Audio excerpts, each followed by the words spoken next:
Merci, Monsieur le Président. Mes chers collègues, permettez-moi de commencer par une citation, celle du plus célèbre des poètes de la période romantique. « Qui ne sait que la nuit a des puissances telles que les femmes y sont comme les fleurs plus belles » Alfred de Musset. Mes chers collègues, il y a des sujets qui nous engagent et nous rassemblent tous. Les violences conjugales et intrafamiliales en sont un.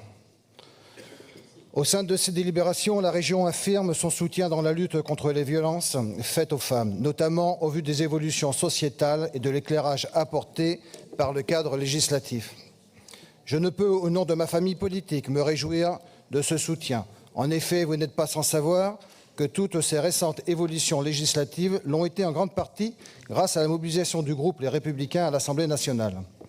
Ce n'est en rien de la récupération politique de souligner ce combat qui est le nôtre.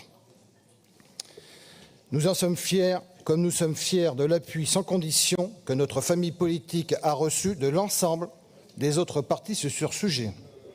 Car oui, je l'ai dit, ce sujet nous oblige. Il nous oblige à prendre la mesure de la situation critique, car même si les avancées ont porté leurs fruits, certaines femmes, et je dirais même certaines familles, car ce qui touche aux violences faites aux femmes concerne aussi la lutte contre les violences faites aux hommes et les violences intrafamiliales, qui sont au nombre de 2028 l'an passé, dans mon département de la Charente-Maritime. Vous le voyez, effectivement, un long chemin reste à parcourir.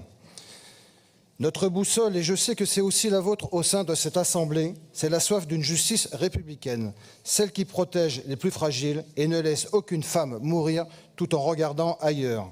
En 2022, c'est 147 femmes qui ont été tuées. En mars 2023, nous comptabilisions déjà 26 000 féminicides. Vous le voyez, c'est forcément beaucoup trop.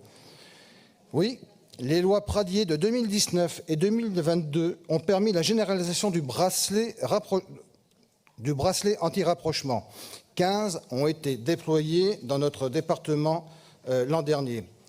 La diminution du délai pour obtenir une ordonnance de protection, l'amélioration de l'accès au téléphone grave danger. Là aussi, 62 ont été déployés dans mon département. Ou encore la suspension du plein droit de l'autorité parentale pour les conjoints condamnés pour un crime à l'égard de l'autre parent. Mais en tant que collectivité, n'avons-nous pas aussi un rôle à jouer? Le règlement d'intervention sur la promotion de l'égalité, la lutte contre les discriminations et la solidarité est bien sûr le bienvenu. Merci Madame la Vice-présidente. Mais nous pouvons réinstaller une forme de volonté politique autour de ces grandes causes. Nous avons vocation à sonner la mobilisation générale sur notre territoire pour y faire progresser des sujets aussi essentiels que celui-ci. Collectivement, nous pouvons réellement impacter ces sujets de société dans nos communes, au sein de nos associations, toutes les associations. Nous pouvons prendre place dans l'accompagnement et la mise en sécurité des victimes. Plusieurs communes le font déjà très bien. Je prendrai au hasard celle de Châtillon-Plage, ma commune, où nous venons de conventionner avec le CIDFF pour installer une structure d'accueil. Nous pourrions financer une application de signalement des actes de violence, être à la manœuvre d'une commande en marché public pour inciter nos entreprises néo-aquitaines à développer des bracelets anti-rapprochement, avoir plus de moyens de logement pour les victimes, mais mieux pour les auteurs afin de les tenir à distance des victimes, développer des structures de soins et d'accompagnement pour ces mêmes auteurs pour éviter les récidives. Ou encore faire davantage de sensibilisation et de prévention dans les lycées.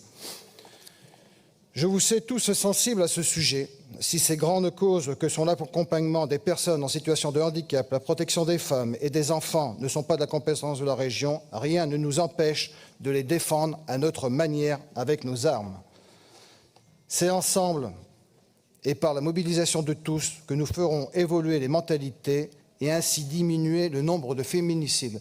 Permettez-moi de conclure qu'il n'est pas acceptable qu'une femme, une mère, une sœur meure tous les 3 jours sous les coups d'un homme dans notre pays. Merci de votre attention.